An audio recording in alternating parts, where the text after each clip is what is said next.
One of the most important issues that may arise in a divorce case is the division of assets and debts. And oftentimes our clients ask us, how does the court divide assets and debts in Massachusetts in a divorce case? The answer is that a judge in the probate and family court must look at a certain code section when determining how to assign property between the parties. And that code section is section 208, chapter 34. In that code section, it describes the factors that the court must consider when assigning property to either party. That code section talks about the fact that the court is authorized to divide property at the time of a divorce or any time thereafter.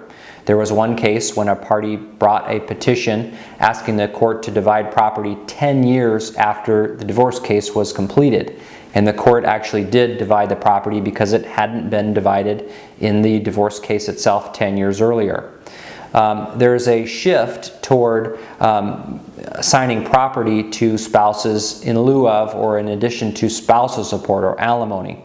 As a result of that, the two code sections are generally linked together, and the court considers alimony at the same time that it considers the division of assets and debts. Essentially, the court wants parties to have assets in lieu of spousal support, and that's the way that the legislature is drafting the law, and that's the way it's moving within the last few years. The factors that the court must consider when dividing assets and debts is the length of marriage between the parties. How long were you married? When parties are married for a longer period of time, there's likely more assets and things to be divided, and therefore it makes the case a little bit more complicated. The court will look at the conduct of the parties during the marriage, whether one party was gambling and drinking and spending money excessively while the other party was working hard. That may make a big difference in the division of assets and debts in a divorce case. The court will look at the age, health of the parties. The court will look at the income, occupation, employability of a party. What could they be earning if they're not working, if they made a diligent effort to become self-sufficient? The court will look at the size of the estate, whether a party has separate assets. Let's say a party inherits property. That would be considered not really in the division in terms of the other party would receive that inheritance, but it could be considered in the division of the joint property between the parties.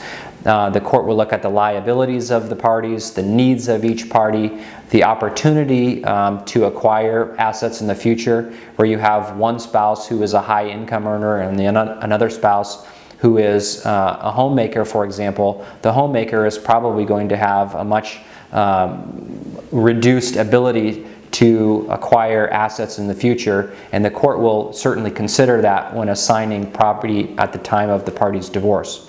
They look at the present and the future needs of children involved in a divorce case. They look at what the parties did during the marriage to contribute to the assets and the debts, and any other relevant factor that the court deems relevant to dividing assets and debts equitably and fairly between the parties.